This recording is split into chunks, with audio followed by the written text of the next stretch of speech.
કાલ કરતા થોડી સારી છે, બોલવાથી પેન થાય છે, બરોબર છે, પણ હવે તમારા બધાની જરૂરિયાતો પણ છે, મારે પણ સિલેબસની થોડી જરૂરિયાત છે, એ રીતે આપણે ચાલુ કરીશું.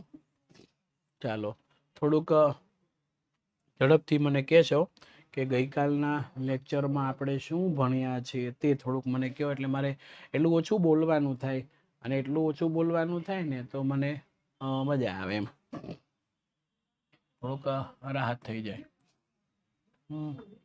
ચાલો લખો એટલે પરિવર્તન, ઋતુ પરિવર્તન, ઋતુ પરિવર્તન તથા આબોહવા એની વિશેની આપણે ચર્ચાઓ મેળવી ગયા, બરોબર છે. હવામાનની વાત આપણને આપી છે, હવામાન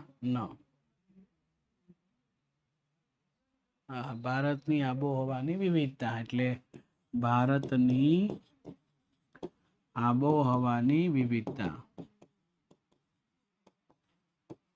આ તો ભણી ગયા. કાલે મેં એક સવાલ અધૂરો મૂક્યો હતો, જે આજે લેવાનો છે. કયો પ્રશ્ન હતો જે આજે ભણીશું? કોણ કહેશે?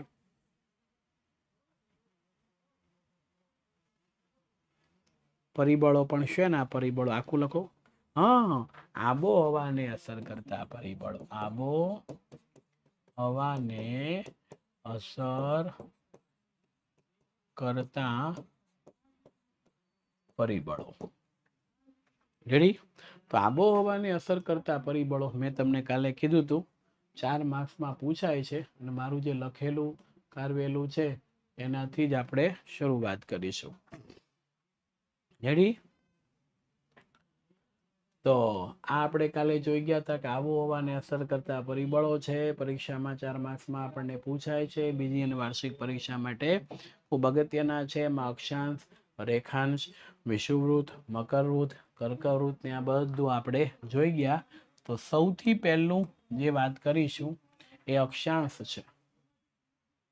અક્ષાંશ કઈ રીતે અસર કરે? હવે મને જવાબ એ આપો કે અક્ષાંશ એ આડી રેખા છે કે ઊભી છે? પૃથ્વીની સપાટી ઉપર અક્ષાંશ આડી રેખા છે કે ઊભી રેખા? ઊભી રેખાને શું કહેવાય?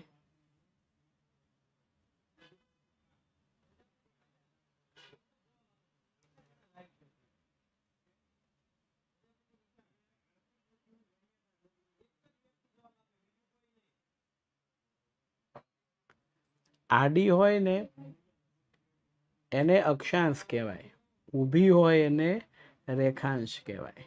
રેડી?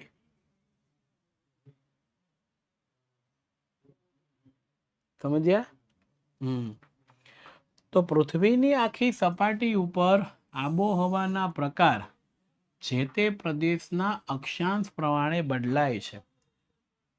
આબોહવામાં આ તત્વોનું વિતરણ અક્ષાંશને અનુસરે છે, અને 2 ક્રમિક અક્ષાંશો વચ્ચે 111 કિલોમીટરનું અંતર હોય છે. આ પૃથ્વીની સપાટી, આ અક્ષાંશો છે. આ 2 વચ્ચેનું જે અંતર છે ને, એ અંતર કેટલું હોય? 111 કિલોમીટર. બરાબર? 2 અક્ષાંશો વચ્ચેનું અંતર કેટલું છે?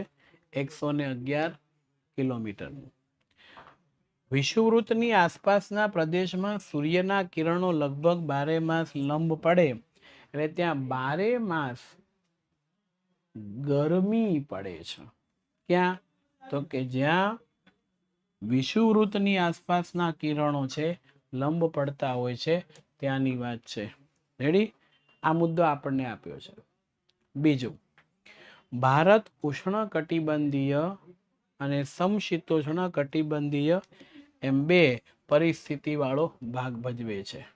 આ આબોહવાને અસર કરતા પરિબળો આપણે ચાલુ કરી રહ્યા છે. સમશીતોષ્ણ કટિબંધ હોય ને એટલે એમાં ઠંડી અને ગરમી બંને એક સમાન હોય છે. જ્યારે પેલું શું કહી શકાય કે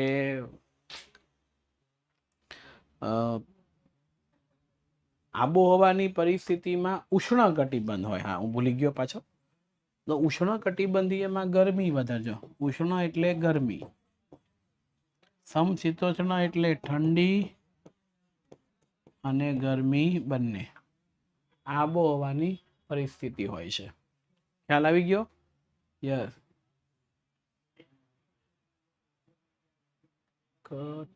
કટિબંધ એટલે જગ્યા, એની આખી સિચ્યુએશન અને કટિબંધ કહેવાય. ઉષ્ણ એટલે ગરમ પ્રદેશ વાળું કટિબંધ ને તે. પછી સમુદ્રથી અંતર, એની વાત આપણને આપી છે. રેડી? તમને ખબર છે દરિયા કિનારાથી આપણે જેમ દૂર જઈએ એમ એમ એમ એમ આપણને ઠંડીનો અહેસાસ કેવો થાય? વધારે થાય છે. બરોબર?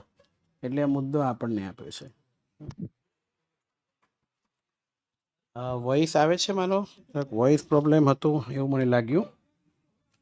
હા હા, ચાલો કમ્પ્લીટ બધાને.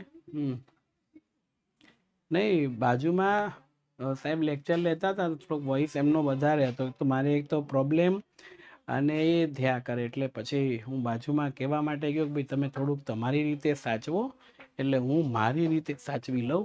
નહીંતર આમાં બંનેનું અટકશે થોડુંક. વાત કરીશું સમુદ્ર વિસ્તારથી જમીન પ્રદેશોના અંતરની આબોહવા પર અસર કરતું બીજું મહત્વનું પરિબળ છે જમીન. સોરી, તો તમે જુઓ, સમુદ્રથી તમે દૂર જાઓ ને એટલે તમને ગરમીનો અહેસાસ થાય. એટલે વધારે નજીક આવો, આપણે ઉનાળામાં દરિયા કિનારે ફરવા જઈએ આપણને થોડીક ઠંડી મીન્સ કે ગરમી ઓછી લાગે એમ. ઠંડી એટલે આપણે સ્વેટર પહેરવું પડે એવું નહીં. રેડી? ઠંડી એટલે આની વાત આપણને આપવામાં આવી છે. સૂર્યની ગરમી સંઘરવાની એટલે શું? સંગ્રહ કરવાની, સેવ કરવું કઈ તે. એની આપલે કરવાની શક્તિ છે ને એ જમીન અને પાણીમાં જુદી હોય છે. પેલું પરાવર્તન થાય તે સમજો. પરિણામે સમુદ્ર અને તેના કિનારાના નજીકના ભૂમિભાગો ઉપર સમ આબોહવા શરમાય. સમ એટલે શું? સરખી. બહુ ગરમી પણ નહીં, ગરમી પણ નહીં અને ઠંડી પણ નહીં. ગરમી પણ નહીં અને ઠંડી પણ નહીં. આવી જે આબોહવા છે તે સમ પરિસ્થિતિ. જ્યારે કિનારાથી દૂરના ભાગ તરફ જતા ભૂમિખંડોની આબોહવા વિષમ બને છે. જો વિષમ એટલે વિરોધી. ધીમે ધીમે ધીમે ધીમે કરતી વાતાવરણમાં ગરમીનું પ્રમાણ વધે છે. તો આ મુદ્દો અહીંયા આપણને આપ્યો છે. ભારતમાં મુંબઈના દરિયા કિનારો હોવાથી ત્યાં સમ આબોહવા છે, પણ નાગપુર ને દિલ્હીમાં તમે જાઓ એ દરિયાથી એકદમ દૂર છે તો આબોહવા કેવી છે? વિષમ છે. ગરમીનું પ્રમાણ વધારે હોય છે. ટૂંકમાં કોઈ જ વોઇસ તો થઈ આવતો, વોઇસ તો ચાલુ છે ભાઈ. એક મિનિટ.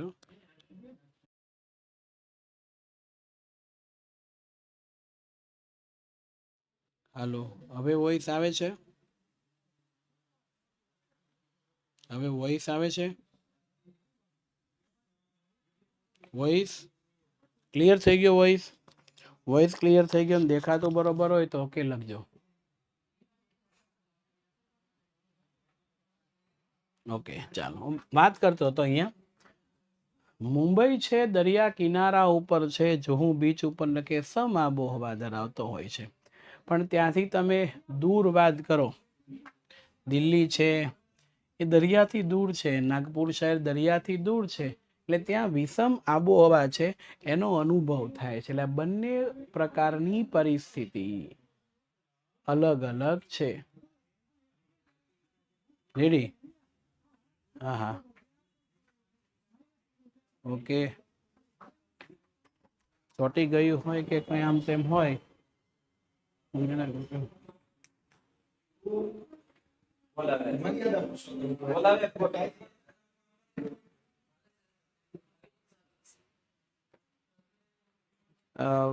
ખાલી ભાઈ આવી ગયા છે, કોઈને વોઇસ નથી આવતો, કોઈને ચોટે છે, આવું થઈ ગયું છે શરૂમાં.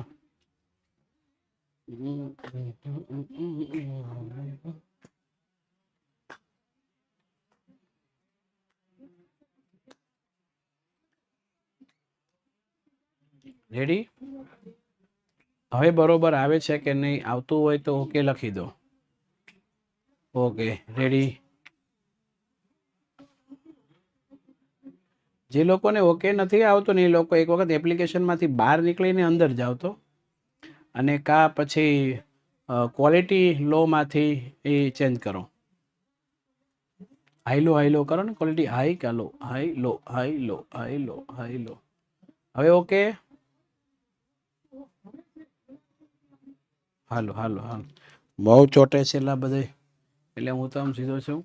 એક ઝાડ માથે ઝુમખડું, ઝુમખડે રાતા ફૂલ રે, ભમરડે રંગ ડોલરિયો, પાળ માથે પારેવડું, પારેવડે તા ફૂલ રે, ભમરડે રંગ ડોલરિયો, પારેવડે રાતા ફૂલ રે, ભમરડે રંગ ડોલરિયો, ભમરડે રંગ ડોલરિયો, ભમરડે રંગ ડોલરિયો. આવી ગયું ભાઈ? એક ઝાડ માથે ઝુમખડું, ઝુમખડે રાતા ફૂલ રે, ભમરડે રંગ ડોલરિયો. રેડી બધું? ડોલરિયો એટલે આપણે ડોલર કમાવાના છે, એની વાત છે. હવે ઓકે આવતું હોય તો કમેન્ટ બોક્સમાં ઓકે લખી દો બધા.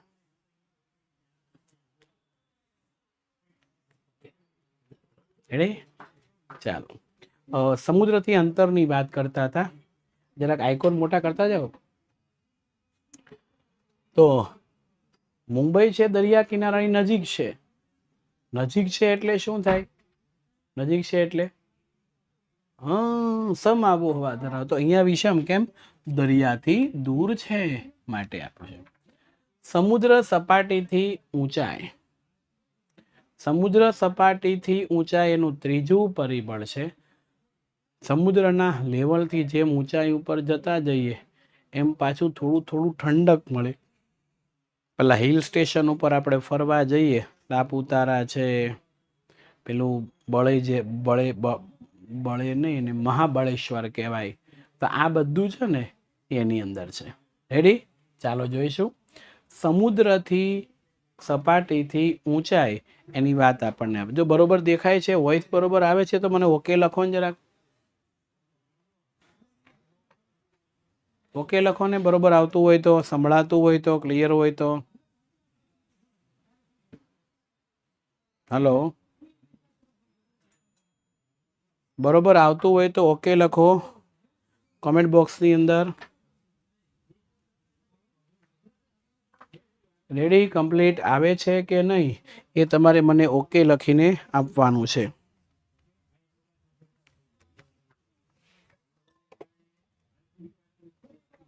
દેખાય છે બરોબર? ઓકે આવે છે? હલો હલો હલો હલો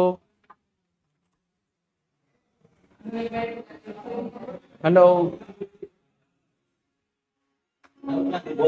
હા ભાઈ, કોઈની કોમેન્ટ નથી આવતી, બધું ચોટી.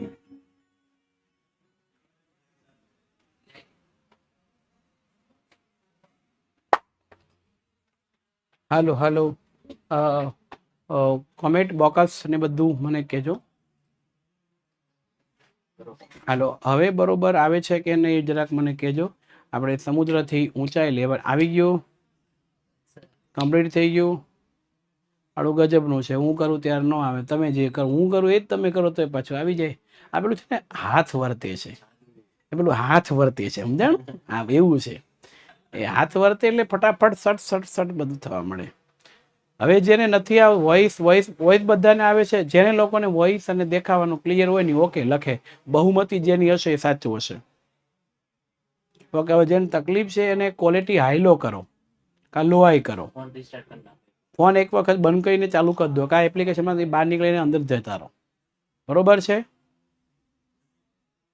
ઓકે સરસ. ચાલો, સમુદ્રની સપાટીથી જે ઊંચાઈ છે એની વાત કરશું.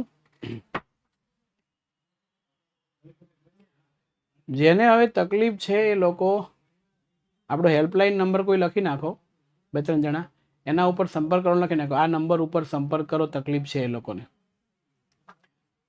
સમુદ્રની સપાટીથી વાતાવરણમાં જેમ ઊંચાઈએ જઈએ ને તે હવાનું દબાણ અને તાપમાન ઘટે છે ઊંચાઈ ઉપર જઈએ ને તે. જ્યારે ભૂપૃષ્ઠની ઊંચાઈમાં વરસાદ વધારો કરે છે, જમીન સપાટીથી ઊંચાઈ ઉપર જઈએ તો વરસાદ તમે જુઓ ચેરાપુંજીમાં, મોન્સિનરમમાં વરસાદ ઊંચાઈ ઉપર, બરોબર છે. આ મુદ્દો આપ્યો છે. અને હિમાલય પર્વતની ઊંચાઈને લીધે બહુ ઊંચા શિખરો બારેમાસ બરફથી છવાયેલા રહે. કારણ શું? બરફ કેમ જામી જાય?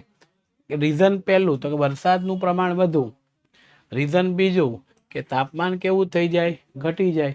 તાપમાન ઘટે એટલે બરફ પીગળતો નથી, પાણી છે પીગળતું નથી, પેલું તાપમાન એનું ગલન બિંદુ નીચું ન જાય એટલે, બરોબર. આ કેદારનાથની ને યાત્રામાં જે લોકો જતા હોય એ લોકોએ આ જોયું હોય, શિમલા મનાલી ફરવા માટે ગયા હોય એ લોકોએ, રેડી. તો આ મુદ્દો આપણને આપ્યો છે. એટલે ભાઈ જેને અવાજ નથી આવતો એ લોકો માટે ખાલી હેલ્પલાઇન નંબર નહીં, હેલ્પલાઇન નંબર લખીને એમ કહો આ નંબર ઉપર સંપર્ક કરો જે લોકોને તકલીફ છે એ લોકો. એટલે મારું સમય વેસ્ટ ન જાય, તો બોલાય નહીં ને મારે બીજામાં માથાકૂટ બહુ કરવી પડે છે.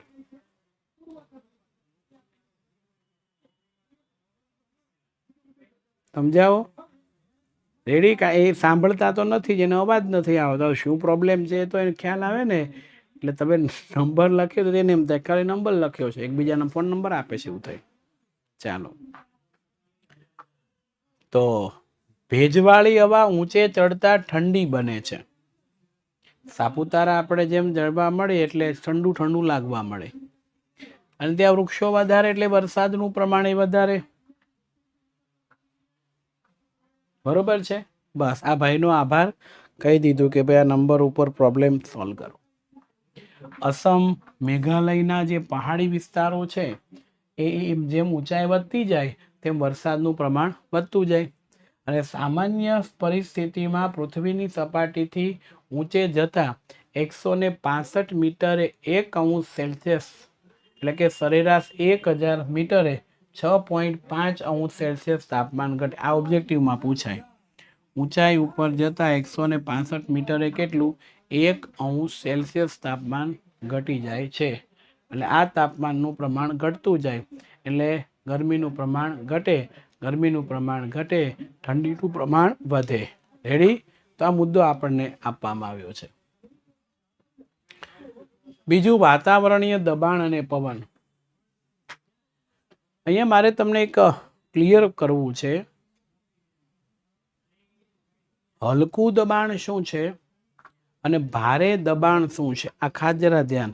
હલકું દબાણ શું છે અને ભારે દબાણ શું છે એ મારે ક્લિયર કરાવવું છે.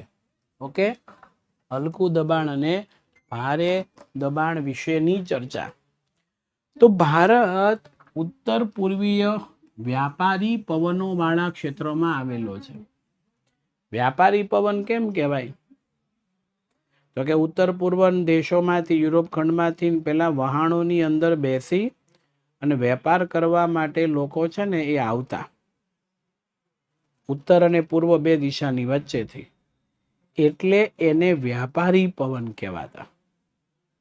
બરોબર છે? ખ્યાલ આવી ગયું? વ્યાપારી પવન કોને કહેવાય? તો ઓકે લખવાનું છે. એટલે આ કોઈ વિશિષ્ટ નથી, પણ બધા વેપાર કરવા માટે બેસી અને વહાણોમાં બેસીને આવતા એટલે. આ પવનનો ઉત્તર ગોળાર્ધના ઉષ્ણકટિબંધીય ગુરુદાપટની અંદર ભારે દબાણના પટ્ટા દ્વારા સર્જાય છે. આખું છે ને આ હું એક ડ્રો કરું. આ પૃથ્વીની સપાટી છે, એના બે ભાગ પાડીએ એટલે આ ઉપરનો ભાગ છે ને એ ઉત્તર ગોળાર્ધ થાય. ધ્યાન રાખજો મિત્રો. અને ઉત્તર ગોળાર્ધમાં ઉષ્ણકટિબંધીય ભાગ એટલે કે જ્યાં ગરમીનું પ્રમાણ વધારે છે એની વાત છે વધુ. એનો ગુરુદાબટ પટ એટલે આખો આ પટ્ટો હું રેડ લાઇટ કરું ને એટલે ત્યાં ગરમી વધારે છે, સમજી લેજો. ગરમીનું પ્રમાણ ખૂબ વધારે છે ને ગુરુદાપટ કે ગુરુદાપટ કે ગુરુદાપટ તરીકે ઓળખવામાં બધા વિસ્તારોમાં અલગ અલગ ફરવાય છે આ, બરોબર. અને ભારે દબાણ પટ્ટાઓ દ્વારા સર્જાય છે. કયા પટ્ટાઓ? ગુરુદાપટનો આ પટ્ટો છે એના કારણોસર. કેમ? તો કે ત્યાં સૂર્યના કિરણો સીધા પડે છે.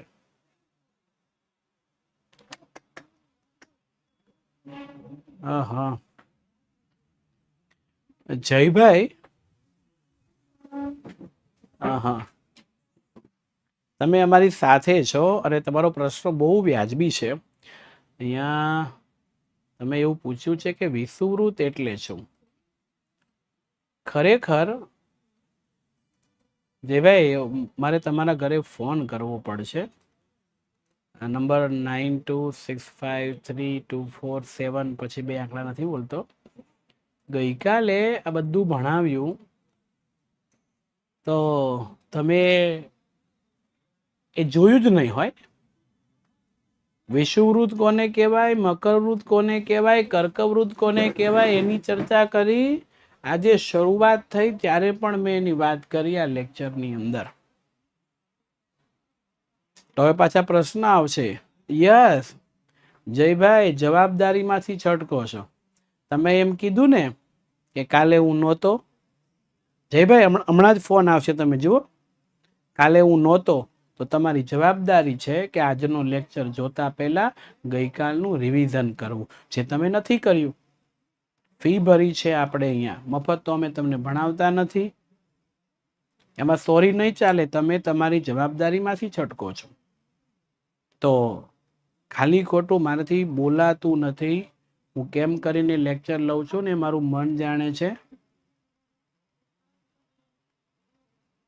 તમે મને હોનર રજનીભાઈ ખેની, ભાવિનભાઈ દુધાત, એમણે મને ના પાડી કે તમે લેક્ચર નહીં લો, તબિયત બગડશે વધારે, છતાંય હું લઉં છું. કેવી તમે યાર વાહિયત કોમેન્ટ કરો છો. એક તો તમે લેક્ચર નહીં ભરો અને આવીને પાછું નવું નવું તમારે શીખવાનું, તો એનો કોઈ મિનિંગ જ નથી. એટલે જયભાઈ, આજે મારે ફોન કરીને જાણ કરવી પડશે. આ એક તમારી બેદરકારી મને લાગે છે. એટલે ધ્યાન રાખજો તમે થોડુંક, જેના કારણોસર તકલીફ ન પડે. તો સૂર્યના કિરણો છે બધી એમ સીધા પડે એટલે આજે આખો પટ્ટો છે એના માટે શબ્દ વપરાય છે ગુરુદાપટનો. પછી પવનો થોડા પરિભ્રમણ કરે. એટલે પવન તો ફૂંકાય એટલે કોઈ સીધો પવન જાય, કોઈ ભાકો ચૂકો, બરોબર છે. એ રેડીસ. તો અહીંયા એ મરડાઈનો મિનિંગ થાય થોડોક વળાંક લઈને. આ ધ્યાન, મરડાઈને મિનિંગ થાય વળાંક લઈને વિષુવવૃત્ત તરફ વાય છે. વાય એનો મિનિંગ થાય ની તરફ જવું. વાય એટલે શું થાય? ની તરફ જવું. ઓકે, હવે આની જરૂર નથી એટલે હું થોડુંક કાઢી લઉં છું. આ ગોળાર્ધને બધાને સમજાવવા માટે થઈ અને મેં લીધું હતું એટલે એક તો નીકળી જાય છે. હવે જો આપણે નેક્સ્ટ આગળ લઈશું. ભૂતકાળમાં દરિયાઈ માર્ગે થતા વેપાર માટે આ પવનો લાભ લેવામાં આવતો, તેથી એને વ્યાપારી પવન કહેવાય. પૂછે વ્યાપારી પવન કોને કહેવાય? તો સમુદ્ર તરફથી જમીન તરફ ફૂંકાતા પ્રાચીન સમયમાં. કેમ આવું? તો કે એ વખતે આવી ઇલેક્ટ્રોનિક્સ વહાણો ને હોડીઓ નહોતા. તો તમે કદાચ ફિલ્મોમાં ને એમ જોયું હોય કે એની ઉપર આમ ત્રિકોણાકારે વસ્તુ હોય. હું દોરીને બતાવું. આ હોડી છે, આ પાણી છે, આ હોડી. હોડી ઉપર એક આવું શેડ બનાવવામાં આવ્યું હોય, ખબર? એમાં શું હોય? કપડું બાંધ્યું હોય. પેલો પવન એના તરફ ફૂંકાય એટલે એમાં કપડામાં પવન ભરાય એટલે એને ધક્કો લાગે. એન્જિન તો હતા નહીં, વીજળી નહોતી, ત્યારે આવી બધી વસ્તુઓ થતી. એટલે આ મુદ્દો છે એ અહીંયા કમ્પ્લીટ થયો છે. ખ્યાલ આવી ગયો? એટલે ભૂતકાળની અંદર આ બધી જ વસ્તુઓ છે એ આપણને લાભ આપતી હતી. અને એ જ રીતે એટલે એને વેપાર કરવા માટે લોકોને આવવાનું હોય ત્યારે પવન જોઈને આવે કે પવન કઈ દિશાનો છે તે એકને હોડીઓને ચલાવવા માટે થઈને હલેસા ઓછા મારવા પડે, એટલે વ્યાપારી કહેવાય. આ પવનો ભૂભાગ એટલે જમીનથી ઉત્પન્ન થઈ વાતા એટલે કે ફૂંકાતા હોવાથી સામાન્યતઃ ભેજનું પ્રમાણ ઘણું ઓછું છે. ભૂભાગ તરફથી જો પવન ફૂંકાય તો ભેજ ઓછો, સમુદ્ર તરફથી ફૂંકાઈને જમીન તરફ આવતા હોય તો ભેજ વધારે. પરંતુ દક્ષિણ હિન્દ મહાસાગરમાં આવેલા અને પશ્ચિમ અરબ સાગર, પૂર્વમાં બંગાળાની ખાડી છે. મોટા ભાગે ભારતના પવનો આ 3 બાજુએથી ફૂંકાય, ક્યાં તો હિન્દ મહાસાગર છે, ક્યાં તો અરબ સાગર છે અને ક્યાં તો બંગાળાની ખાડી છે. અને વિશાળ જળરાશિને લીધે એના ઉપરથી વાતા પવનો છે ને એ ભેજવાળા હોય છે. વાતા એટલે ની ઉપરથી પસાર થતા, ની પરથી પસાર થતા, બરોબર છે. સમુદ્રની સપાટી ઉપરથી પવન ફૂંકાતો ક્યાં આવે છે? અહીં સુધી. અને ભારતમાં એ જ પવનો વરસાદ લાવે છે. વરસાદ લાવવા માટે ખૂબ ઉપયોગી જો હોય તો એ આ વાતાવરણીય પવનોની વાત કરી છે. હવે જુઓ, યાદ રાખજો,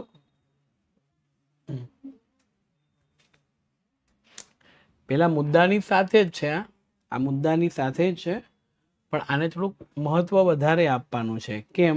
તો કે મારે તમને અલનીનો સમજાવવું છે. હવે હું કલર ફેરવી લઉં, વ્હાઈટ લઈ લઉં. જુઓ, શિયાળામાં હિમાલયની ઉત્તરમાં ભારે દબાણ હોય પવનોનું, એટલે અહીંયા ઠંડી વધુ. સૂકા પવનો છે એ દક્ષિણના હળવા દબાણથી, દબાણ હળવું અને ભારે એટલે શું એ તમને કહી દો. હળવું દબાણનો મીનિંગ એવા પ્રકારનો થાય છે કે ગરમીનું પ્રમાણ છે વધારે, ભારે દબાણ હોય ને તો ગરમીનું પ્રમાણ ઓછું. ટૂંકમાં આ યાદ રાખવું સરળતાથી તમને. રેડી? હવે ઉનાળાની અંદર તમે જુઓ, હળવા દબાણવાળા સમુદ્ર વિસ્તારો તરફ વાય છે અને ઉનાળામાં મધ્ય એશિયા અને ભારતના ભૂમિ ભાગના કારણે ઊંચા તાપમાનો છે, એથી હવાનું દબાણ હલકું બને છે. એની વાત આપણને આપી છે. મારી ઘરવાળીનો ફોન છે એટલે ઊંચકાય નહીં. રેડી? આ તમને ખ્યાલ આવ્યો. મધ્ય એશિયા અને ભારતમાં ભૂમિભાગમાં ઊંચા તાપમાનને કારણે હલકું દબાણ. જો હિમાલયમાં કેવું દબાણ છે? ભારે દબાણ છે. અને મધ્ય એશિયા અને ભારતના ભૂમિભાગમાં ઊંચે જાઓ એમ તાપમાન હવાનું હલકું દબાણ રચાય છે. ભૂમિભાગની તરફની વાત કરી છે. હવે એથી વિશેષ દક્ષિણે હિન્દ મહાસાગર ઉપર ભારે દબાણ હોય છે, ત્યાંથી હિન્દ મહાસાગરથી જે પવનો આવે છે એ હલકા દબાણ તરફ ખેંચાય છે. અને આ પવનો દક્ષિણમાં મોસમી પવન છે, તેથી ભેજવાળો હોવાથી વરસાદ લાવે. એક ટૂંકમાં યાદ રાખવાનું, પવનની અંદર જો ભેજ હોય તો જ તે શું લાવે છે? વરસાદ લાવે છે. ઓકે, હવે હું જરાક વાત કરી લઉં શું તકલીફ છે એમને. એક જ મિનિટ, હું બોલીશ નહીં.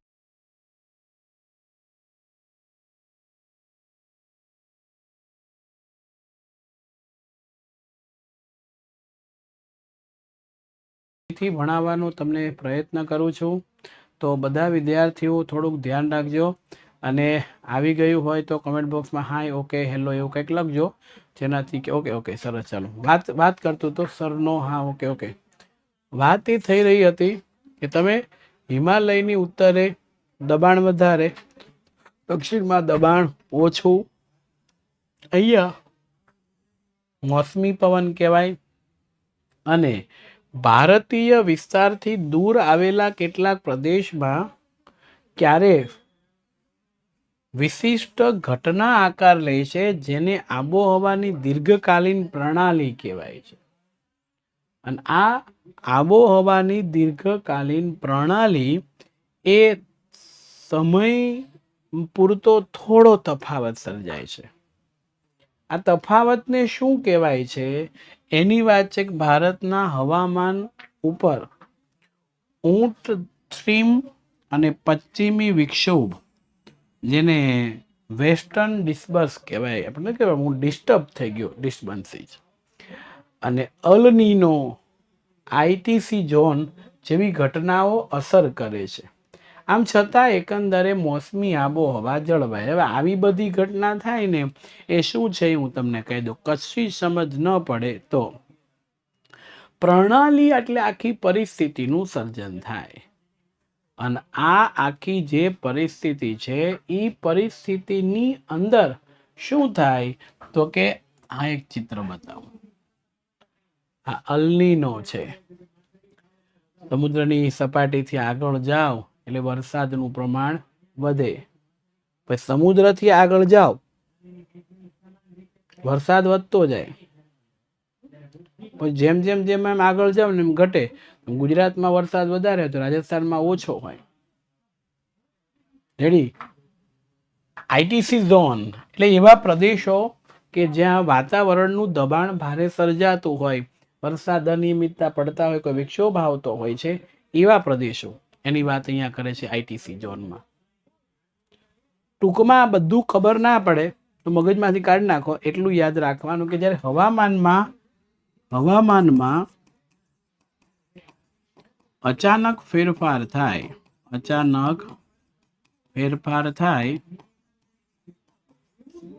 અને તેને લીધે વાતાવરણ બદલે. દાખલા તરીકે કમોસમી વરસાદ પડે. કમોસમી એટલે ક્યારે? ચોમાસા સિવાયની ઋતુ. એને શું કહેવાય? કમોસમી વરસાદ કહેવાય. ચોમાસા સિવાયની ઋતુ છે એમાં કમોસમી વરસાદ પડ્યો હોય તો એ આવી અસરોને કારણે. રેડી? બીજું તમારે મગજમાં ન ઉતરે તો ગભરાવાની જરૂર નથી. રેડી? હવે જુઓ, હા, હોમવર્ક આજનું તમને હું થોડું આપી દઉં અને થોડા પ્રશ્નો વચ્ચે. આજે બહુ ડિસ્ટર્બન્સ થાય છે, હવે ખબર નહીં, ટેકનિકલ ઇસ્યુ બહુ આવે છે. ભાઈ 2-3 વખત આવીને ગયા. રેડી? આજે મારે તમને વધારે હેરાન નથી કરવા અને બહુ ભણાવવું પણ નથી. બરોબર? તો સૌથી પહેલું તો એક તમારે હોમવર્ક શું કરવાનું છે. આજે આપણે એક સવાલ ચલાવ્યો. કયો સવાલ ચલાવ્યો? કોઈ મને કહેશે કયો પ્રશ્ન ચાલ્યો?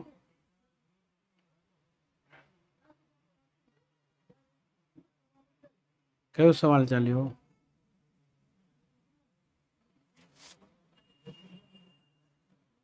આજે કયો સવાલ ચાલ્યો? બધા ઓકે ઓકે લખે છે, બોલો. આબોહવાને અસર કરતા પરિબળો. આબોહવાને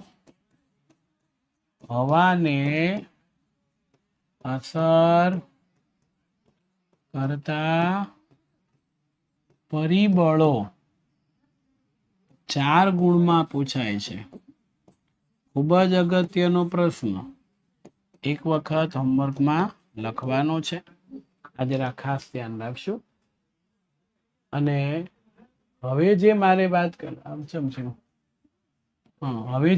વાત કરવી છે એમાં આવશે ભારતનું ઋતુચક્ર. ભારતનું ઋતુચક્રની વિગતે સમજૂતી મેળવીશું. ભારતની જે ઋતુચક્ર છે, ઋતુચક્રની વિગતવાર સમજૂતી આપણે મેળવીશું.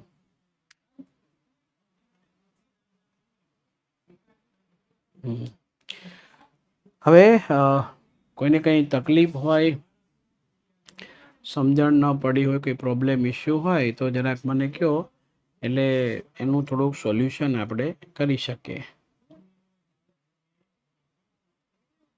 કોમેન્ટ બોક્સની અંદર જણાવો.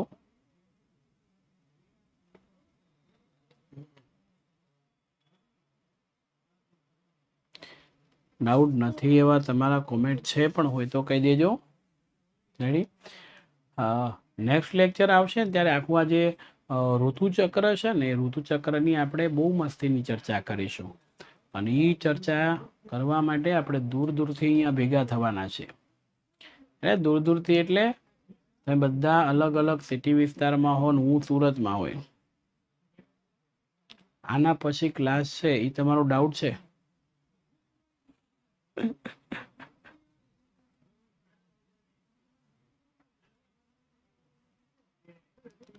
નહીં, છેલ્લા મુદ્દાની જરૂર નથી. આટલા તમે લખશો એટલે બરોબર થઈ ગયું છે. રેડી? 4 માર્ક્સમાં પૂછાય એટલે જે મુખ્ય પોઈન્ટ છે એને આપણે આવરી લેવાના, જે પરીક્ષામાં આપણને પૂછાય છે બીજાની. બરોબર છે? એટલે ભાઈ ક્લાસ ક્યાંથી પૂરો થઈ ગયો? પૂરો થઈ ગયો હોય તો હું બોલતો હોય તમે થોડા સાંભળતા હો.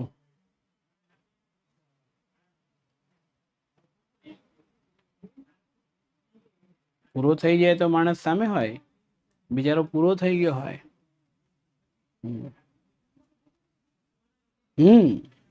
પૂરું થવું એટલે પૂરું.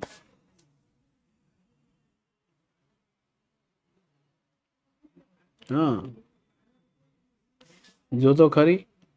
એ ભાઈ હમણાં જોઈન થાય છે એટલે તમારા ઘરે મારે ફોન તો કરવો પડશે. ભાઈ લેક્ચર પૂરો થવાના સમયે આ જોઈન થાય છે તો તમે જે ફી ભરી છે એનો કોઈ જ મતલબ નથી. ભલે આપણે ઓછી ફી ભરીએ, તમારી સ્કૂલની, ટ્યુશનની, ક્લાસની બધા ફી કરતાં ઓછી હોય. હવે નવું નાટક આવ્યું, લાઇટ ગઈ અને વાઈફાઈ બંધ હતી. તો લાઇટ ગઈ ને વાઈફાઈ બંધ હતી એને અને તમારા પ્રશ્નને કોઈ સંબંધ નથી. કારણ કે તમને ખબર જ છે કે 8 વાગે લેક્ચર પૂરો થવાનો હોય છે. તમે જે બાના બનાવો છો ને, જે બધું એવું તમને કહી દઉં કે હું પણ એક દિવસ તમારા જેવડો હતો એટલે મને આ બધી જ ખબર પડે છે. क्योंकि गुरुजी भी कभी शिष्य थे. શું તમારી પાસે ટાઈમ ટેબલ નથી કે તમને ખ્યાલ ન હોય કે ક્યારે શરૂ થાય ને ક્યારે પૂરું થાય?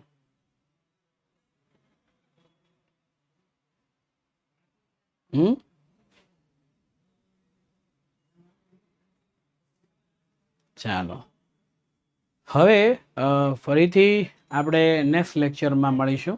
ત્યાં સુધી રજા આપશો. જય હિન્દ, જય ભારત, જય સામાજિક વિજ્ઞાન. આવજો આવજો આવજો, બાય. હા, ફરજિયાતપણે આજે જે ચલાવ્યું છે ને એ તમારે કમ્પ્લીટલી અભ્યાસ કરવો પડશે.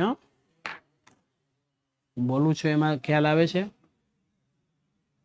અને એક વખત હોમવર્કમાં આપ્યું છે ને એ પાછું કમ્પ્લીટ લખજો, નહીતર તકલીફ એ થશે કે હું અહીંયાથી બરાડા નાખીને કયા કરું ને તમે છે તે લખી ન શકો. ઓકે? હવે કઈ તકલીફ નથી ને કોઈને?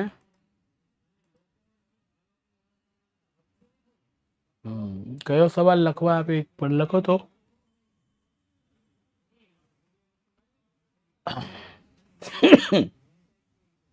હા મિત્રો, બહુ અગત્યનો છે. હેલો, હા,